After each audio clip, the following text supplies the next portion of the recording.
Shalom Sobat Maestro dimanapun Anda berada di saat ini. Dalam Amsal 14 ayat 33 begini firman Tuhan. Hikmat tinggal di dalam hati orang yang berpengertian, tetapi tidak dikenal di dalam hati orang bebal. Ada dua kalimat di sini yang jadi pelajaran bagi kita. Kalimat yang pertama adalah hikmat tinggal di dalam hati orang yang berpengertian. Berpengertian apa? Maksudnya berpengertian akan firman Tuhan. Jadi dengan kata lain, hikmat atau akal budi itu ada di dalam hati orang yang mengerti firman, saudara-saudara. Jadi kalau begitu, di sini tersirat makna. Saudara dan saya harus belajar mengerti firman Tuhan. Coba belajar mengerti maunya Tuhan. Nah, bagaimana caranya supaya kita mengerti firman Tuhan?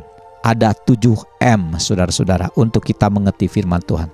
M yang pertama adalah mendengar firman Tuhan. Yang kedua, membaca firman Tuhan. Yang ketiga, menyelidiki firman Tuhan. Yang keempat, menghafal firman Tuhan. Yang kelima, merenungkan firman Tuhan. Yang keenam, memperkatakan firman Tuhan. Dan yang ketujuh adalah melakukan firman Tuhan.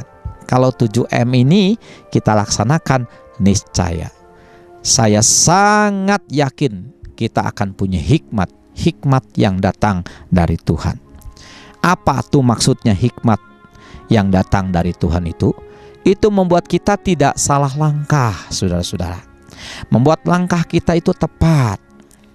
Kita dalam dunia ini seringkali menghadapi berbagai macam permasalahan hidup, bukan? Dan kita tidak tahu mesti bagaimana. Tapi dengan hikmat yang Tuhan beri kepada kita, kita jadi tahu apa yang harus kita lakukan. Di saat sakit, apa yang harus kita lakukan kita ngerti. Di saat kita dirugikan orang, kita mengerti apa yang harus kita lakukan. Di saat kita ditimpa permasalahan hidup yang berat mungkin, kita juga tahu apa yang harus kita lakukan. Mungkin ada orang yang memfitnah kita, kita jadi tahu apa yang harus kita lakukan. Seringkali saudara, ketika orang ditimpa masalah, ditimpa sakit penyakit, mereka putus asa, membabi buta, lalu melaksanakan hal-hal yang jahat. Ya, ketika ditimpa masalah ekonomi, menghalalkan segala cara. Itu ciri orang yang tidak berhikmat. Tuhan tidak mau kita seperti itu. Karena itu saudara, marilah kita miliki hikmat yang datang dari Tuhan. Caranya apa? Belajar mengerti firman Tuhan. Nah, di kalimat yang kedua dikatakan di sana tetapi tidak dikenal. Artinya hikmat itu tidak ada di dalam hati orang bebal. Bebal itu apa? Jahat. Jadi orang jahat itu hatinya tidak ada hikmat Tuhan. Udah jelas. Ada hikmat Tuhan, tidak mungkin orang berbuat jahat, saudara-saudara. Jadi orang jahat itu karena dia tidak suka firman. Karena tidak suka firman, maka tidak ada hikmat Tuhan. Karena tidak ada hikmat Tuhan, maka dia bertindak serampangan. Dia bisa menghalalkan segala cara dan bisa berbuat jahat. Bapak Ibu saudara-saudara, jangan sampai kita seperti itu. Mari, saya ingin mengajak saudara pada saat ini untuk menyukai firman Tuhan, untuk belajar firman Tuhan, untuk melaksanakan 7M tadi. Di dalam Alkitab ada tokoh-tokoh yang sangat suka firman Tuhan. Yang pertama adalah Timotius. Saudara bisa baca dalam 1 Timotius 4 ayat 13. Dari kecil Timotius senang belajar firman. Dia menjadi anak yang dewasa. Dia masih muda tapi pikirannya dewasa. Masih muda tapi luar biasa. Kemudian kalau sudah baca di dalam Mazmur 119 ayat 11, ada Daud yang suka menyimpan firman Tuhan di hatinya sehingga dia tidak berdosa di hadapan Tuhan. Jadi cara untuk menghindarkan diri kita dari dosa adalah simpanlah firman Tuhan di hati kita, saudara-saudara. Puji Tuhan. Tokoh yang ketiga, jemaat mula-mula, Kisah Rasul 2 ayat 42.